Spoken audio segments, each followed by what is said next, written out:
ဟုတ်ကဲ့မင်္ဂလာပါရှင်ကျွန်မနာမည်မဆန်ဒီအောင်ပါရှင်ကျွန်မက Prudential Insurance Company မှာ Agency Unit Director အနေနဲ့တာဝန်ထမ်းဆောင်လျက်ရှိပါတယ်ရှင်ကျွန်မ Insurance ကိုရောက်တာ2020မှာစရောက်တာဆိုတော့အခု2025ဆိုတော့9နှစ်ရှိပြီရှင်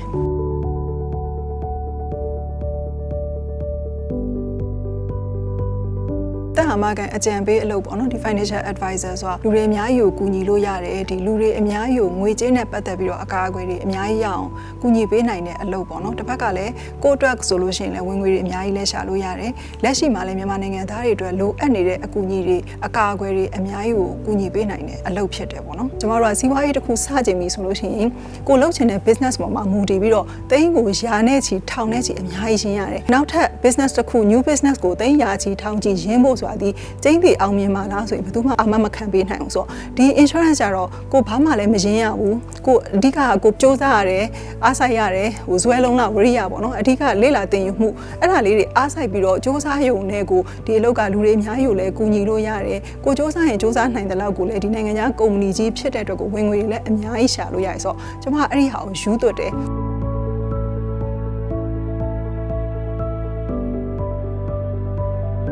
ဘာလို့ရွေးလဲဆို Prudential UK ကုမ္ပဏီဖြစ်တယ်နောက်တစ်ခါကျတော့ဒီကုမ္ပဏီတက်တန်းကလည်းခိုင်ပါတယ်ပေါ့နော်186နှစ်ရှိနေပြီဆိုတော့နိုင်ငံတကာကုမ္ပဏီကြီးလည်းဖြစ်တယ်နောက်တစ်ခါဒီ Prudential ရဲ့ supporting တွေ training တွေလည်းတော်တော်လေးကောင်းတယ်လို့ကျွန်မမဝင်ခင်မှာ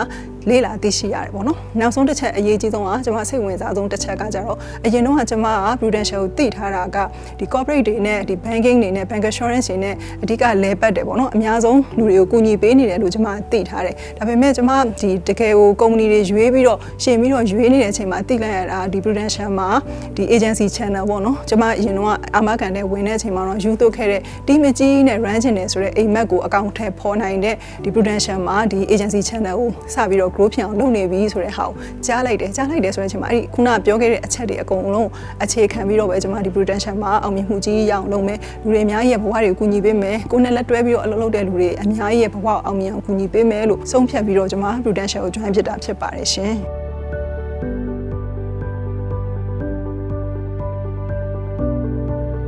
ကျွန်မအပျော်ဆုံးအချိန်ကဘယ်အချိန်လဲဆိုလို့ရှိရင်ကျွန်မတီးမှာကျွန်မနဲ့အတူတူလက်တွဲအလုပ်လုပ်တဲ့သူတွေသူတို့လားစာတွေကော်မရှင်တွေဝင်ပြီဆိုတဲ့အခါကျလို့ရှိရင်သူတို့ဒီလဘလောက်တွေရတယ်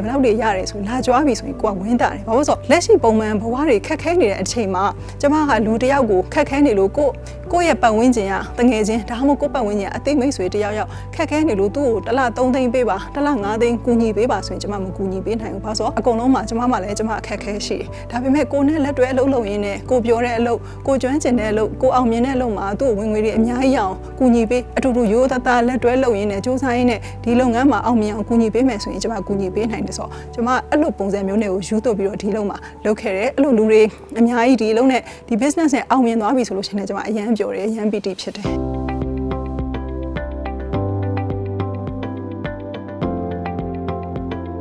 လည်းထားမယ်ပြောတယ်ပြောပြီးတော့မှဒီဘက်ဆန်ကဟိုဥမှာပေါ့နော် inflation နဲ့တွက်လို့ရှိရင်အခု3,000ကနောက်ဘယ်နှစ်ဆိုရင်3,000ဆိုဘလို့ဖြစ်သွားပြီဆိုတော့ဒီအကာအကွယ်ကျမတို့ insurance ဒီမြတ်ချင်လို့ထားတာမဟုတ်ဘူးငွေပွားချင်လို့ထားတာမဟုတ်ဘူးအတိုးရချင်လို့ထားတာမဟုတ်ဘူးအဓိက main concept ကအကာအကွယ်မိသားစုအတွက်အကာအကွယ်ပါလားဆိုတဲ့ဟာကိုလူတွေအများကြီးနားလည်အောင်လူတွေအများကြီးဒီဟာကိုအကာအကွယ်ဆိုတဲ့အနေနဲ့ကိုထားရကောင်းမှန်းသိအောင်ကျမတို့အများကြီးစူးစမ်းခဲ့ရတယ်အဲ့ဒါအဓိကတော့ main challenge ပေါ့နော်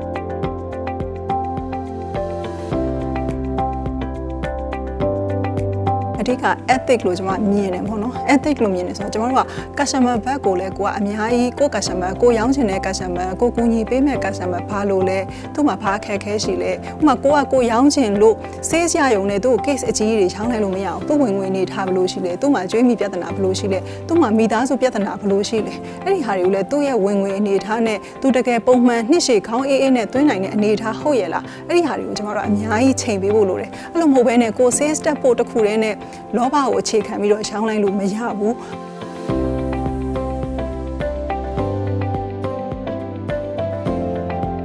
Prudential ဆိုလို့ရှိရင်လည်းဒီ training တွေအများကြီးလုပ်ပေးတယ်ပေါ့နော် training တွေအများကြီးလုပ်ပေးတယ်အခုမှဒီ insurance ကိုစပြီး join တဲ့သူတွေ license မရှိသေးဘူးပေါ့ဆိုတော့အသက်အမှာကန်ဆိုတာ license မရှိဘဲနဲ့လုပ်လို့မရဘူးဆရာဝန်တို့ရှေ့နေတို့လိုပဲ license ရှိတော့မှလုပ်ကင်ခွင့်ရတဲ့ business မျိုးဖြစ်တဲ့အတွက်ကအခုမှစ join ချင်းလူဒီ license တင်တန်းတက်ရတယ် license ဆံမွဲတွေဖြေရတယ်အဲ့လိုမျိုးဆိုလို့ရှိရင်လည်းဒီ license ရတဲ့အထိကိုတင်တန်းတွေတက်ပြီးတော့ဟိုဆံမွဲတွေဒီ license ဆံမွဲကိုအောင်မြင်မြင်နဲ့ချောချောမောမောဖြေနိုင်တဲ့အထိကို supporting တွေလုပ်ပေးတယ်ဆံမွဲနားနေ revision တွေတခြားလုပ်ပေးတယ်နောက်တစ်ခါတခြား leadership training တွေ customer service နဲ့ပတ်သက်တဲ့ training တွေ marketing တွေ branding တွေတခြားပံ့ပိုးပေးတဲ့ supporting တွေအများကြီးရှိတယ်နောက်တစ်ခုကလည်းအကျိုးခံစား권တွေ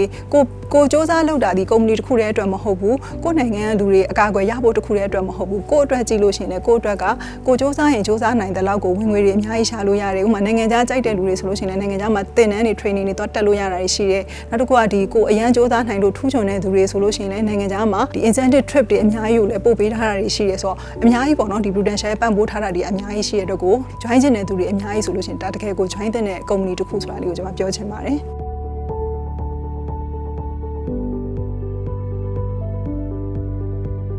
ကိုလုံနိုင်ရင်လုံနိုင်တယ်လို့စ조사နိုင်ရင်စ조사နိုင်တယ်လို့ကိုယ့်အတွက်စ조사ခြင်းစိတ်ပဲလို့တယ်အချိန်ပေးဖို့လို့တယ်ပေါ့နော်အချိန်ပေးမယ်တေချာစ조사ပြီဆိုလို့ရှိရင်တကယ်ကိုဝင်ငွေတွေအများကြီးရှာနိုင်တယ်ကျွန်မကိုယ်တိုင်လည်းဒီ insurance ထဲမှာလုပ်ခဲ့တဲ့သူဖြစ်တဲ့အတွက် insurance ကနေဒါဝင်ငွေတွေအများကြီးရှာပြီးတော့ကိုမိသားစုကိုသမီးလေးကိုလုပ်ပေးချင်တာတွေဝယ်ပေးချင်တာတွေထားပေးချင်တာတွေအဲ့ဒီဟာတွေအများကြီးကိုဖြည့်ဆည်းပေးနိုင်ခဲ့တယ် insurance ကဒီမြန်မာနိုင်ငံသားတွေရဲ့ဘဝကိုကူညီရင်းနဲ့ကိုယ့်အတွက်လည်းဒါတကယ်ကိုဝင်ငွေတွေအများကြီးရှာနိုင်တဲ့ဒီအခွင့်အလမ်းတစ်ရက်ဆိုတာလေးကိုလည်းကျွန်မပြောချင်ပါတယ်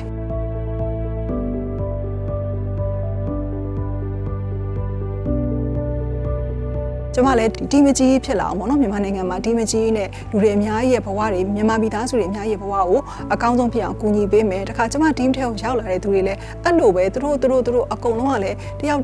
ဒီ team မကြီးတွေကိုစီနဲ့တကယ်ကို leader အကြီးတွေဖြစ်ပြီးတော့ဒီမြန်မာနိုင်ငံသားတွေရဲ့အနာဂတ်တွေငွေကြေးလုံခြုံမှုတွေကိုလည်းကူညီပေးနိုင်မယ်နောက်တစ်ခုကကျတော့လေကိုနဲ့လက်တွဲအလုပ်လုပ်တဲ့သူတွေအကုန်လုံးကိုချမ်းသာခြင်းတဲ့လူကိုပဲကူညီမှာမဟုတ်ဘူးပတ်စံချမ်းသာတဲ့လူရောမချမ်းသာတဲ့လူရောနယ်ပယ်တီးတီးအလွှာတီးတီးလူတွေအကုန်လုံးကိုအောင်မြင်အောင်ကူညီပေးမယ်ဒီ business နဲ့ဝင်ငွေတွေအများကြီးရှာနိုင်အောင်ကူညီပေးနိုင်တဲ့သူတွေပေါ့နော်အဲ့လိုမျိုးတွေဖြစ်တဲ့အထိကိုကျွန်မ team ကြီးဖြစ်အောင်စ조사ဖို့အထိကိုရည်ရွယ်ထားပါတယ်